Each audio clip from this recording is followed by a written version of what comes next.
tanggapin natin ang reaksyon naman ng isa sa dating mga kongresista na ngayon tumatayo bilang chairman ng Bayan Muna Party List at isa po siyang human rights lawyer. May kaugnayan po ang issue sa kuryente, ha? At makakausap po natin sa kabilang linya si Attorney Nery Colmenares. Attorney Nery, good morning po. Johnny Banyas, Drew Nasino, welcome po muli sa DWIC LU Channel 23. Morning po, Kong. Hi, good morning, John. Good morning, Drew. At sa lahat po ng listeners ninyo. Good pa rin ba ang morning, Attorney Nery? Ang daming problema eh. Lahat na lang nagtataasan eh. Ako lang atang hindi tumataas. Grabe na. Anyway, Huwag ka makikalala, kasama mo kami dyan.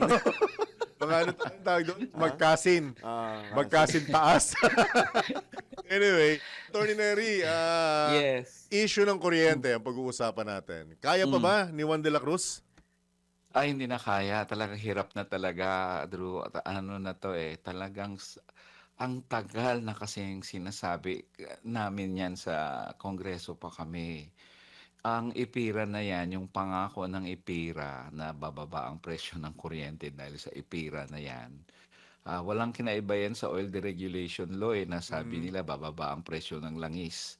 Kaya may bill na ang bayan muna dati na i-repeal na yan, magpanday na tayo ng bagong batas, pero sabi nila hindi. O ngayon, di ba? Anyway, nandiyan na tayo, so other than the issue ng pag-repeal ng IPIRA at sana maging seryoso na ngayon, ano bang ang immediate na magawa man lang sana natin hinggil sa mataas na singil sa kuryente at grabe na talagang tubo ng lahat ng mga energy players sa ating mga kababayan eh. So, yun ang inaano namin sa bayan muna ngayon na kilatisin na ang ilang mga singilin ng Meralco at iba pang DIO sa buong bansa, hindi lang naman Meralco, para naman matanggal na yung mga charges na hindi man lang nila mapaliwanag kung bakit at pagkanong perang nakolekta. Katwiran nila, Attorney Nery, with your indulgence, dumadaan lang naman daw sa kanila yan at wala naman silang kinikita dyan sa mga sinisingil na yan. Sinusubi naman nila yan sa ibang... Para sa pamahalaan. Oo, sa mga ahensya ng gobyerno. Yeah, well, ang tanong una dyan, tinanong ko yan sa Meralco, anong specific na batas na nagsasabing i-collect nyo yan? Halimbawa, yung senior citizen subsidy o yung lifeline rate. Hindi pa sila sumasagot hanggang ngayon, ang Meralco. So, tinatanong ko lang, saan nakalagay muna yon? Pangalawa, for example, lifeline rate. So, kumukolekta kayo sa lahat ng lifeline rate. Saan nyo dinadala ang pera? Kasi, syempre, sabi nila, pass-through yan eh. So saan? May isa kayong hiwalay na account? Magkano na yung nakolekt nyo dyan? Kasi based sa bilang ko, for a long period of time, ang lifeline subsidy na yan, maliit lang yung beneficiaries niyan. Noong 2023, 49,000 lang yung beneficiaries niyan. So, magkano nakolekt nyo? At ang sabi ng DSWD noong 2023, 500 million daw. Na ano nyo ba yan? So, saan na yon? Transparency is yun sa pangalawa yon. Una, sa ang batas. Sinabi specifically na singilin nyo ang consumer. Wala akong makita kasi yung senior citizen, 20% yan, di ba, sa restaurant, halimbawa. Ita-tax deduction niya ng restaurant owner. Ibig sabihin, gobyerno ang niyan, di ba? Babawas sa tax mo sa gobyerno. Itong sa senior citizen subsidy sa kuryente. Bakit hindi ganun din? Saang batas nagsabing, iba ito, hindi ito i-tax deduction ni Meralco. Ito, isingil to sa consumer. Saan? Saan yun? Yun ang unang tanong, batas na nakalagay. Pangalawa, saan nakolekta nyo yan? Magkano? At na-distribute nyo nga ba talaga yan? Tama nga ba talaga yan? Kung nagkolekta kayo sa 8 million ang consumers ng Meralco, 8.1 million households. So, nagkolekta kayo dyan, sabihin natin, ng piso-piso. Di ba? So, ibig sabihin, 8 million per kilowatt hour, halimbawa, per day. Magkano na? Ngayon, magkano ba talaga? Ilan naman bang beneficiaries nun? Kasi hindi porket senior citizen ka, automatic ka na eh. may application process pa yan. Hindi automatic na lifeline ka. Kung hindi ka pumasa o hindi ka nag-apply o hindi mo alam paano mag-apply, di hindi ka nakakatanggap ng subsidy o bakit ka kumulekta? Yun ang pangalawang tanong namin. At pangatlo, di sana naman ang issue ng iba pang mga singilin like VAT. Ang VAT na yan, tanggalin na yan. May bill na kami dati sa bayan muna. Tanggalin na yung VAT sa kuryente, tubig at langis. Hindi nila pinapansin. Ngayon, kamakailan, nung tumaas ang presyo ng langis, bigla silang Sabulahan. tanggalin. Kung nakinig lang sila dati, kasi may pagtingin sila na ang mga bills namin, hindi namin inaral. Inaral yun. Mahaba ang aral noon at nakita na namin yung mga weaknesses na yan sa IPIRA na ayaw nila. So anyway, nandyan na tayo. So yan ang panawagan ngayon sa gobyerno. Tanggalin nyo na yung VAT sa singil ng kuryente. Opo. Anyway, yung pera namin, Tanggalin po winawaldas mo ba, na kung saan-saan. Kong o bawasan? Sa akin, tanggalin yung Tanggalin VAT kasi talaga. it's Totally. a violation of the Constitution eh. Yung VAT sa kuryente is a violation of the Constitution. Anong ibig sabihin? Sabi ng Constitution, progressive system of taxation tayo shall evolve a progressive system of taxation. Ano ang progressive system? Habang tumataas ang income mo, tumataas din yung share mo sa taxes, yung rate mo. O di pag bilyonaryo ka, iba ang rate mo, pag wala kang baba ka lang, mababa. Ang VAT kasi doesn't matter. Kaya mahirap ka o mayaman, 12% ka. Kaya regressive yan eh. Hindi man lang siya nagtingin magkano ba ang ano mo. O di ang VAT mo ganito lang, 2% lang. Ikaw, bilyonaryo ka o 12% ka. You can feed sa kanila Sa yan. VAT hindi eh. Oo, pag nagpapagas ba o bamayad ng kuryente si John at si Drew, tinatanong ba nila, mayaman ka ba o mahirap? O, di ba? Wala eh, 12% ka eh. Kahit na ang As is purpose eh. ng isang driver sa tricycle sa langis, for example, maghahanap buhay, 12% rin siya. Yung isang bilyonaryo na mamasyal lang sa Subic, 12% din siya. Doesn't have to be that way. Opo. Isa pa din siguro with your indulgence, Atty. Neri, na dapat tanungin. Other charges pa eh. Ano Kasi- ba yung mga other charges? Hindi nga naka-specific eh. Bukod dyan sa lifeline, bukod dyan doon sa senior Hindi ba- citizen, hindi government naka-itemize? taxes, hindi naka-itemize eh, nakalagay lang other charges. Ilang Ano yun? porsyento rin yan, di ba? Yes. Di ba? So dapat Itong- maging malinaw. Dami na Kinilatis kinakaltas ko, eh. kinilatis ko yung nakalagay doon, GAA, fit all, yung ganon. Ang una, linaw lang namin, para yan sa renewables yung yan. Ang posisyon namin sa bayan muna, tama na i-encourage ang renewables. Wala talaga tayong problema doon. Tama na i-subsidize ang senior citizens. Tama na may lifeline para sa mahirap na kababayan. Ang unang tanong namin sa green energy auction na yan, JEA, yun na green energy auction yan. Una, hindi siya transparent. hindi namin alam who benefits mainly from it kasi i-encourage yung emerging technology on renewable. Emerging, sino yung mga emerging? Baka naman may pinapaboran kayong emerging dyan na kung ano di ba? Pati ba hydro kasama dyan? Hindi naman emerging yung hydro O, di ba? Pangalawa, magkano nakolekta nyo? Hanggang ngayon, Drew, John, hindi nila ina-account yun, Wala pa. Magkano na mag-interview kayo ng DOE, ERC, lahat yan. Tanungin nyo, magkano ba ang total na na-collect nyo in 2025 at 2024? Magkano? Anong nangyari doon? Sinong binigyan nyo ng pondo na yon to encourage renewables? Ilang taon nang Hindi yan kinokolekta sinasagot, yan? Ang tagal na kinukolekta yan. Kaya sabi ko, itong problema dito sa ating mga regulators at mga yung citizen pa ang nag-uungkat. Parang trabaho pa ba namin yun? Natanungin kayo o Tayo na magkano? nga nagbabayad ng malaki. Correct. Sila na dapat yun, na-collect Diba? natin na ay last year Pagpusang ito. palo sa na nila DA. dapat. Hindi ko ngayon, kung nakakolekta sila ng 20 billion o 10 billion sa isang taon, we don't know. Kung 10 billion man yan, last year 10 billion ulit, ganon. O saan napunta yun? Sino na yung pinagbigyan nyo ng GEA na binabayad namin? Gaano karami Diba? na bigyan yan? Yung nakinabang Correct. dyan. At magkano? Ah, At so all this transparency ang problem muna natin bago natin sila kasuhan, di ba? Kasi pag makita natin na may palyay dito sa pangolekta at pag-distribute nila ng pera, kaya hindi kaagad-agad nating iligtas si Meralco diyan, na pass-through. So sige, nagkolekta kayo ng GEA, anong ginawa niyo dun sa opo. pera? Oh, Opo. 'di ba? So binigay namin sa ganito, o magkanong binigay nyo?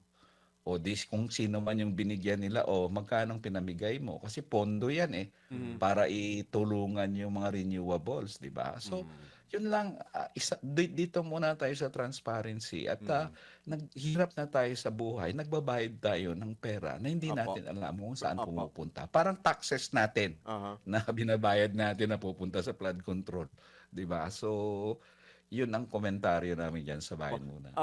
Kung, of course, hindi naman natin sinisingle out dito ang Meralco. Hindi lang naman sila ang ano, di ba? Though sila ang Yeah. pinakamalaki kasi Kaya ka. na ano dito.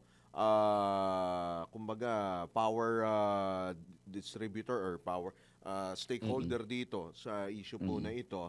Pero ito ho kayang, kasi ang laki na ho nito pag nagkataon may garantiya ba, Attorney Colmenares, na meron bang matatanggap na refund kung, 'di ba, kung ito ay i-account lahat, dapat yung mga tao rin, 'di ba, dapat bumalik din sa kanila.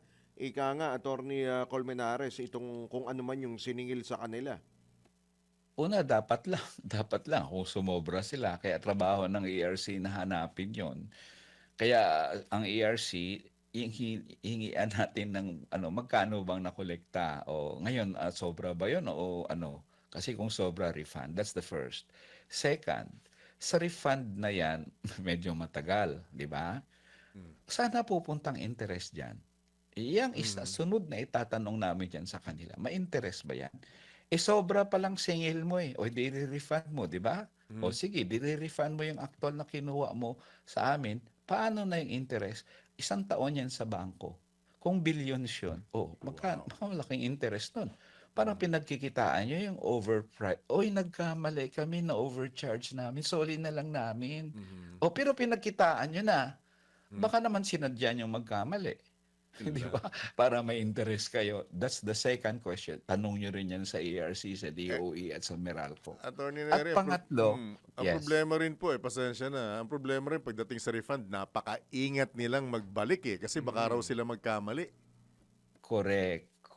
So, yun yung problem dyan. Kaya nagulat ako na nagre-refund. Yun ang pangatlo ko nagre-refund si Meralco ngayon. Inutusan siya mag-refund.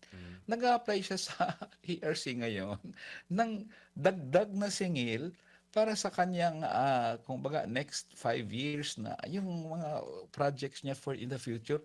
Baka naman sobra-sobra na naman to, tapos magre-refund ka naman. Di ba tayo Mataas. nagigisa sa sarili nating Hindi ba kuryente pwedeng niyan? may moratorium muna tayo dyan, Attorney Neri, sa power rate hike? Lalo ngayong may crisis ngayon, Attorney? Pwede yan kung alam mo may emergency powers ang presidente. Pag may crisis tayo, the president can always respond, no? So alam mo ang kita ng Meralco 2025 51.13 billion.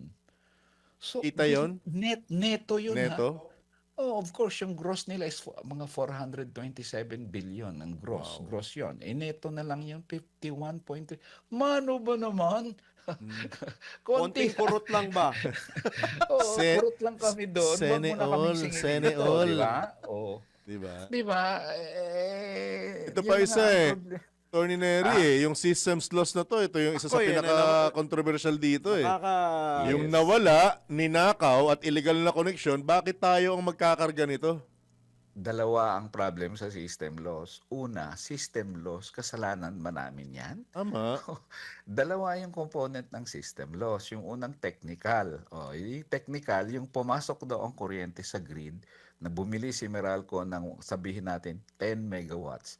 Paglabas daw sa mga household, 9 megawatts na lang. So may 1 megawatt na ano. So, kasi kuryente kasi may resistance, may heat, may nawawalang kuryente, hindi na-upgrade yung mga kuryente, may et cetera, et cetera. Sabi namin yan, kasalanan nyo yun. Hindi ayusin nyo yung linya Tama. nyo. Di ba? Bakit Tama. kami sisingilin mo? Humihingi ka ng dagdag na singil para i-upgrade Tama. mo yung mga linya mo eh. Tapos Oo. ngayon, parang may nilad Manila Water na ang leakage ng kanilang mga tubo. Ayaw pa Singilin rin. sa atin. Ayusin nyo yung tubo nyo, di ba? That's the Tama. first. The second component of Kasalanan mo system loss, yung pilferage, yung may mga nagja-jumper daw. Tama. Gobyerno, ayusin mo. Tsaka, mahina si gobyerno, di ba? Di tingnan mo, mahirap ang buhay ng tao. Siguro, nagkakaroon ng ganyan. Gobyerno, trabaho mo yan na i-ensure na walang nagnanakaw ng kuryente. Bakit na naman kami ang sigilin nyo dyan? Yung mga nakikinabang na tinutulungan natin, sila pa yung malakas magkonsumo ng kuryente. Kaysa sa Kaya atin nga, na tayo nagtitipid. si Meralco nga, ang kuryente niya libre, singil sa atin yan eh. Di ba? Siya, kaya pwede siya mag-aircon buong araw eh. Anyway, nagbabayad. lahat yon sa charges sa atin yon. Ang pangalawang comment ko dyan sa system loss na yan, may VAT pa yan. Yan, Ganid yan ang pa. gobyerno para sa akin. Ganid kayo. System loss na nga yan. Iva-VAT nyo. Sabi ko nga dyan, ito Drew, pumunta kayo sa palengke, bumili kayo ng damit. 12% ang VAT nun. At least may nauwi kang damit. Pag system loss, anong nauwi mo? Wala kang Loss. nauwi sa bahay. Loss nga ka, yun loss. eh. Value added. Loss nga eh. Paano Loss ka mag-value added doon? Nako. Grabe ng sobra. Sisingilin pa ng VAT ang system loss. Sinisingil, ako nga, kuryente dapat wala ng VAT. Tapos ito, may VAT na ang kuryente. May VAT pa ang system loss. Wow. Double taxation naman na yun. Oo, 111 billion pesos ang nawala, ang sabi ng COA na hindi ma-account sa flood control. Di ba? Kuha kayo ng kuhaan ng taxes tapos yung pala kung saan Wala nyo pala. lang nadala. Di ba? So, Nagigisa tayo sa sariling kuryente. correct. Malamantika eh. Wala na. Taas Kuryente. ng oil. Nako. Kaya ginigisa tayo sa sariling mantika, tayo pa yung bumili ng bawang at sibuyas Yun lang. na binayaran natin yung kuryente na nagisa sa atin. Buti sana kung yung VAT may lulutot makakain eh. Hindi nga Correct. Diba? So, Yun ang for all those problema eh. issues, mula yan sa maliliit, sabi nila, liit lang yon, senior citizen subsidy, lifeline, hanggang sa medyo malaki-laki na hindi ma-account, mga JHA, FIT-all, hanggang sa malaking-malaki yung VAT sa kuryente. Yun talaga ang, dito kailangan ko talaga, ito, kailangan ng suporta ng taong bayan to. Yung paglaban natin na tanggalin ng VAT sa kuryente, malaking bagay yon. At syempre, VAT din sa langis. Kasi pag tumataas ang langis, tumataas din yung kuryente. Yung VAT ng dalawang yan, at least, kuryente at langis, grabe ang sa atin yan, benepisyo pag matanggal natin yan. Kasi pag tinanggal mo yan ngayong araw, bukas sa gasolina, sa diesel, wala na yung 12%. Immediate yun. Hindi ka pa rin mga excise tax, dami pang palusot yan. Yung VAT din sa kuryente, ganun din, instant yan. The next billing mo, wala nang VAT yun. So, bababa agad ng 12%. Kaya ito, pinakamalaking laban natin, dapat tanggalin ng VAT sa kuryente. Alright. Attorney Neri, as always, salamat sa pagkakataon at pagtulungan po nating lahat ito dahil lahat tayo Nalulungsod kami apektado Yes, nito. oo. nakikita namin. Hindi namin kaya to. Kailangan ng tulong dito. Yes. Pagtulungan natin, Attorney. Alright? Yes. Salamat po, Thank you so Attorney. much po and good morning pa rin kahit na ganitong nararanasan natin, Attorney Neri. Ingat po, ingat po. More power. Magandang umaga. More power. Power. Alright. Thank you, sir. Thank you. Ingat, po, ingat. ko. Salamat. Ingat. Salamat. Alright. Okay. Yan po mga kabalitan, Kamari Taktakan, si Bayan Muna Party List Chairman at Human Rights Lawyer Nery Colmenares. Ang